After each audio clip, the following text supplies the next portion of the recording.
The Inuit case disappears without a trace. All the graves are also empty. Hundreds of the Inuit are a group of culturally similar indigenous peoples inhabiting the Arctic regions of Greenland, Canada, and Alaska, United States.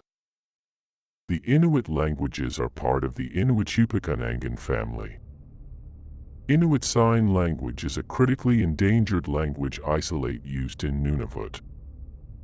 Inuit live throughout most of northern Canada in the territory of Nunavut, Nunavik in the northern third of Quebec, Nunatsiavut and Nunatakavut in Labrador, and in various parts of the Northwest Territories, particularly around the Arctic Ocean, in the Inuvialuit settlement region. Note 1. With the exception of Nunatakavut, these areas are known, primarily by Inuit Tapiriit Kanatami, as Inuit Nunangat. In Canada, Sections 25 and 35 of the Constitution Act of 1982 classify Inuit as a distinctive group of Aboriginal Canadians who are not included under either the First Nations or the Métis. The story of the Inuit disappearance. It was in November 1930 when the trapper Joe LaBelle wanted to visit a familiar Eskimo village on Lake Angikuni in northern Canada to spend the night before continuing his journey the next morning. When he got there, he had a creepy feeling because the entire village seemed deserted. None of his Eskimo friends were there anymore. The village seemed deserted. There were usually hundreds of tribesmen in the village, making for a lively bustle, but not even the barking of the sled dogs could be heard that day. LaBelle searched the village for over an hour for the residents, checked every hut, and ultimately found that everyone had apparently disappeared.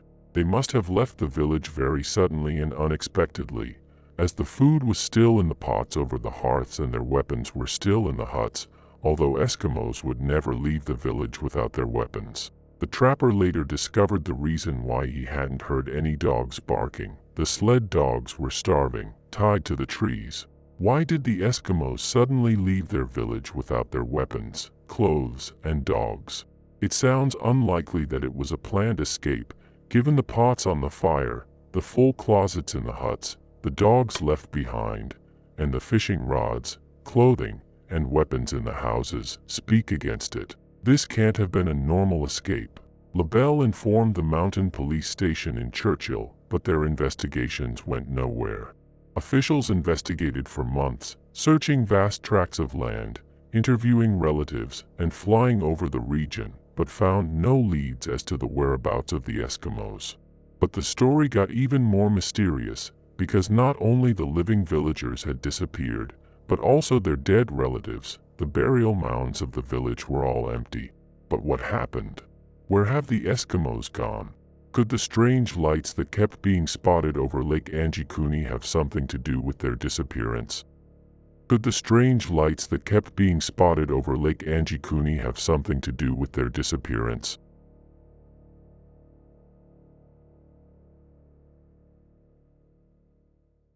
Welcome to my Mystery Storyteller YouTube channel. First of all, I know many people asking for that, but I would like to ask you just to click on this like button and the notification bell. This will inform you once I have uploaded a new mysterious episode onto my YouTube channel. You also would make me very happy if you could click onto the subscribe button. This would extremely help me to grow my super tiny YouTube channel. I thank you so much for your support. But now, let's jump into the story and I hope you like it.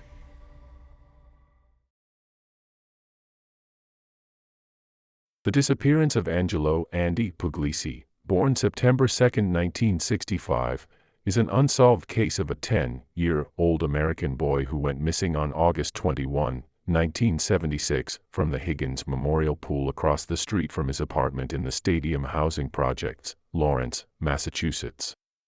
Disappearance. Melanie Perkins and Andy met at the pool late in the morning of August 21, 1976. As usual, they spent the entire day playing there.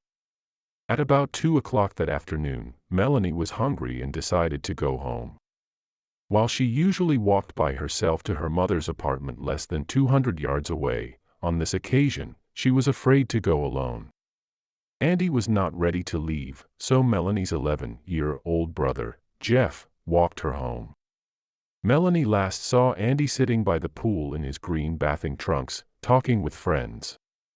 Later, at around 3:30 p.m., Andy called home. The phone was answered by one of his brothers, and Andy reportedly did not indicate any problems at the time. The last known sighting of Andy was at roughly 5:45 p.m., when a lifeguard saw him walking around the pool area. Andy never returned home that evening. While authorities initially thought he might have run away, as his parents were divorced and he may have felt torn between them, they soon came to suspect foul play. National Guard troops and Green Berets scoured the neighborhood the next day, with neighbors and truckers with CB radios assisting with the search. Dogs were brought in to sniff a local city dump and woods adjacent to the pool. Scuba divers dragged the nearby Shawsheen River. In all, more than 2,000 volunteers participated in the search. The search was called off after 6 days.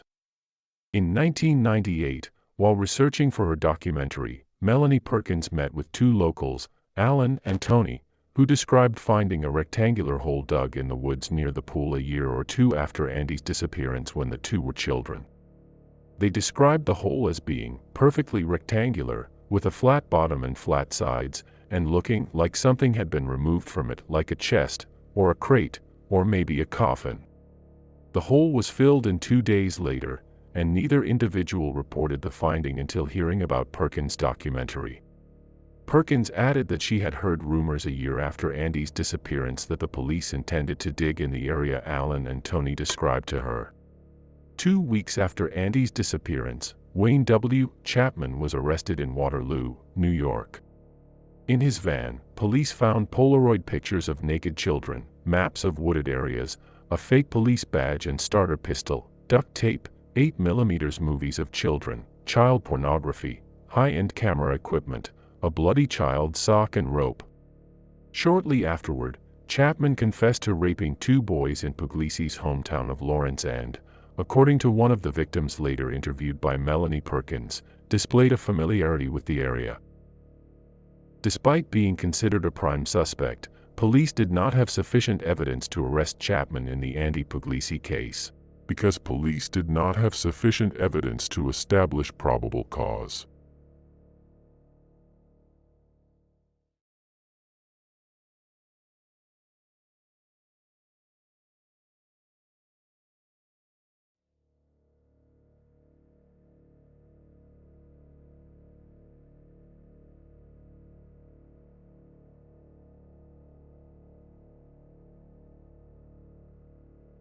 The strange disappearance of Paula Jean Welden in the Bennington Triangle. The Bennington Triangle is a name given by paranormal author Joseph A. Citro to denote an area of southwestern Vermont within which as many as 10 people have disappeared between 1920 and 1950. This mystery triangle, centered around Glastonbury Mountain, includes some or most of the area of the towns immediately surrounding it, especially Bennington, Woodford, Shaftesbury, and Somerset. Glastonbury and its neighboring township Somerset were both once moderately thriving logging and industrial towns, but began declining toward the late 19th century and are now essentially ghost towns, unincorporated by an act of the state legislature in 1937. The Bennington Triangle also has been a hotspot for apparent UFO activity, Bigfoot sightings, and strange lights and sounds. Strange stories date back as far as the late 19th century, and Native Americans regarded the Glastonbury area as cursed and avoided it, and there are tales of hairy, wild men and other strange creatures. One of the most famous stories from the Bennington Triangle is that of Paula Welden from 1946. On Sunday, December 1, 1946, Paula Jean Welden, 18, finished her job at the Commons at Bennington College in Vermont. She worked 2 shifts in the dining hall and then returned to her room in the Dewey Hall dorm and changed her clothes and told her roommate she was going for a long hike. Her roommate remembered Paula saying she was feeling a bit depressed in the days before and she had not gone home over Thanksgiving for reasons unknown. Paula was the eldest of 4 daughters of William Archibald Welden of Stamford, CT, who was a design engineer at Revere Copper and Brass. Her sisters were Steph, 14, Pamela, 16, and Heather, 5. She was 5 feet 5 inches tall and weighed 123 pounds and had a grayish scar on left knee, vaccination mark on right thigh, as well as a small scar under left eye under eyebrow. She enjoyed swimming, biking, skating, hiking, camping, square dancing, and playing the guitar, and was interested in botany. Paula was wearing a red parka jacket with fur-trimmed hood, blue jeans, white sneakers with heavy-soled tops, either size 6.5 or 7. She was also wearing a small, gold Elgin ladies' wristwatch with narrow black band. This watch has repairer's marking, 13,050 HD, scratched on the inside of back case. It was 50 degrees on Sunday when Paula left the college, explaining her light clothing, but by the evening it grew much colder and windier with snow. By Monday it was 9 degrees in Bennington with a wind. She was seen by several other students heading down towards Route 67A. Danny Fager, at the service station across from the college entrance, saw her walk down the drive about 2:30 p.m., turn to her right and run up a small knoll at the college entrance, run back down, and walk down Route 67A towards Bennington. Louis Knapp picked her up at about 2:45 p.m. and took her as far as his home on RT 9, about 3 miles from the long trail where she planned to hike, about 30 minutes later. At around 4 p.m., Ernest Whitman and 3 friends coming out of a camp in Bickford Hollow saw Paula, and she asked Ernie about the length of the trail, before they saw her head towards a bridge leading to the trail. Several other Woodford residents claimed to have seen her in the vicinity of Fay Fuller Camp, further up the trail, but the reliability of these reports is uncertain. With darkness descending around 4:15 to 4:30 p.m., she was on the trail with inadequate clothing and no supplies. She was never seen again. After Paula failed to show up for classes on Monday, December 2nd, Mary Garrett, Director of Admissions, called State's Attorney William Traverse Jerome, Jr. to the college at noon. Paula's father, William, also arrived that day. Paula had once said that she would like to visit the Everett Cave on Mt. Anthony, so Henry Steele of Fairdale Farms, working as a guide, with some of the students, headed to the cave area that afternoon but found nothing. Abe Ruskin, a local taxi driver, stated he had taken a student to the bus station on Sunday afternoon, but couldn't positively identify her as Paula. There were several buses she could have taken: Pittsfield, NYC, Albany, or Burlington. The clerks at the station didn't remember anyone of her description, but it was a busy day. A waitress at the modern restaurant on Pleasant Street, called Aura Telletier, served on a girl matching Paula's description at 9:30 p.m. Aura said the girl was with a young man of about 25 who was drunk and abusive. When he went to the counter, the girl signaled Aura to come over. She asked how far it was to Bennington, Vermont, and then asked where she was. She said she had to get to Bennington and that she had arrived in Fall River with $1,000 but had nothing left. The girl had not been drinking but seemed dazed. That evening, the media put out her story and authorities in New York and Massachusetts were alerted, and photographs circulated. As no one knew where Paula might have gone, no formal search and rescue effort was started. On Tuesday, December 3rd, R.N.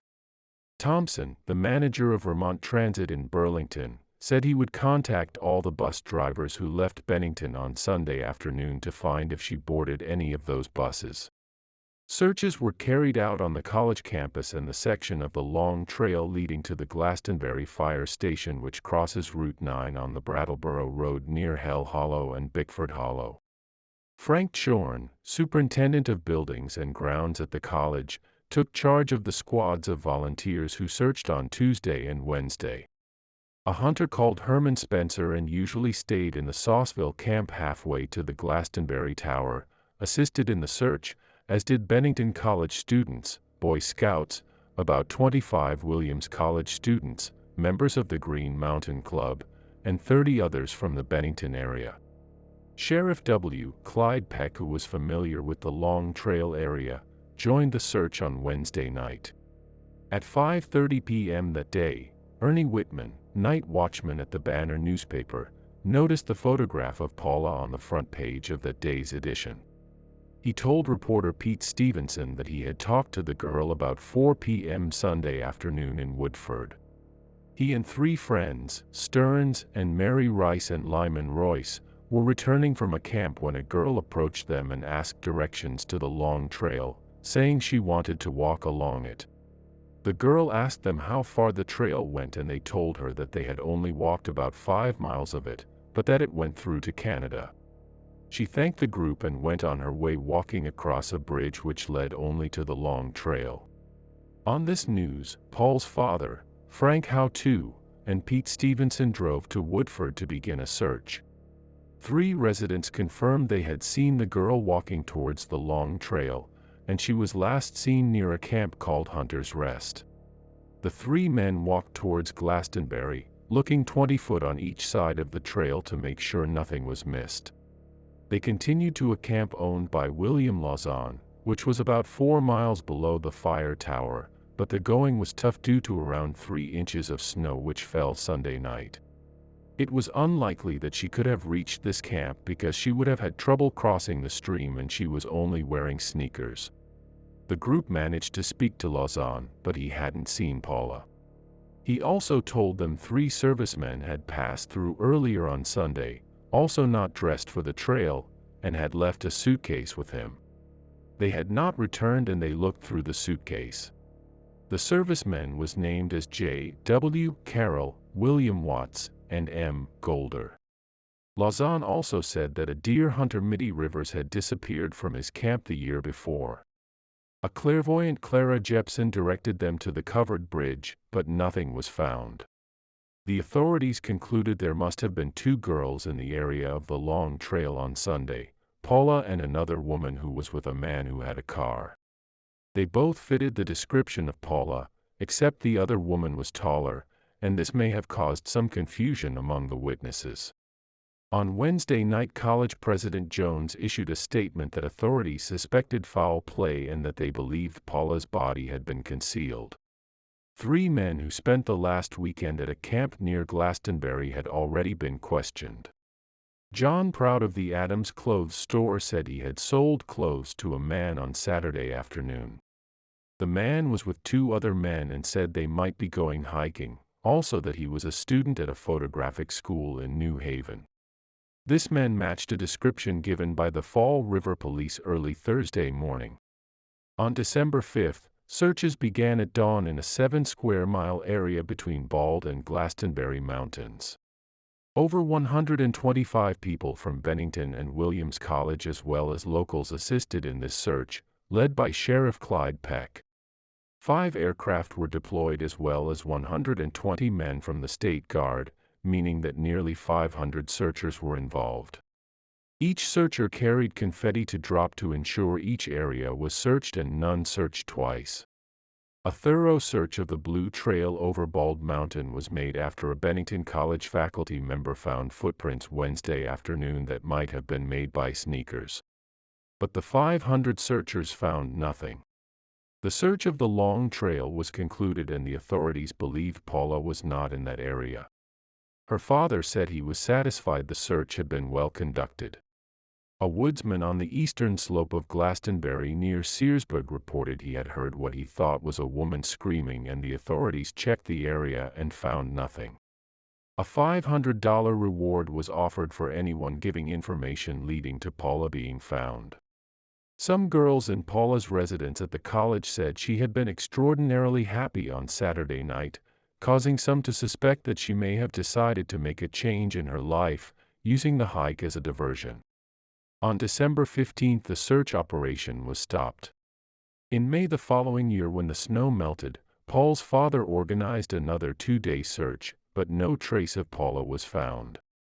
He criticized the authorities' lack of sophisticated methods in handling the case, which actually served as the catalyst for the founding of the Vermont State Police 7 months later. What happened to Paula?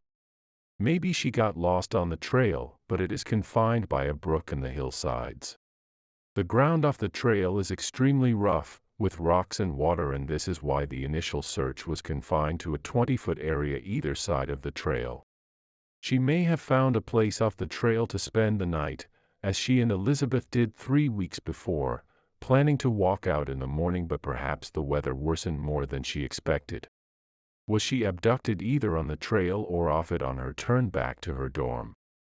Perhaps foul play was involved. Over the next decade, a local Bennington man twice bragged to friends that he knew where Paula's body was buried. He was unable to lead the police to any body, however, let alone Paula's, and with no evidence of a crime, no body, and no forensic clues, the case grew colder, and the theories grew stranger, including those linked to the paranormal. New England author and occult researcher Joseph Citro came up with the Bennington Triangle theory, which explained the disappearance as linked to a special energy that attracts outer space visitors, who would have taken Paula with them back to their world. Paula's body nor possessions have never been found in the many years since her mysterious disappearance. The case remains open to this day. That's all for today, my friends. I hope you liked my 3 mysterious episodes. You are welcome to have a look to my future mysterious storyteller episodes. Just a small favor, please do not forget to subscribe to my YouTube channel. I thank you so much, and please stay safe. Bye bye. See you soon.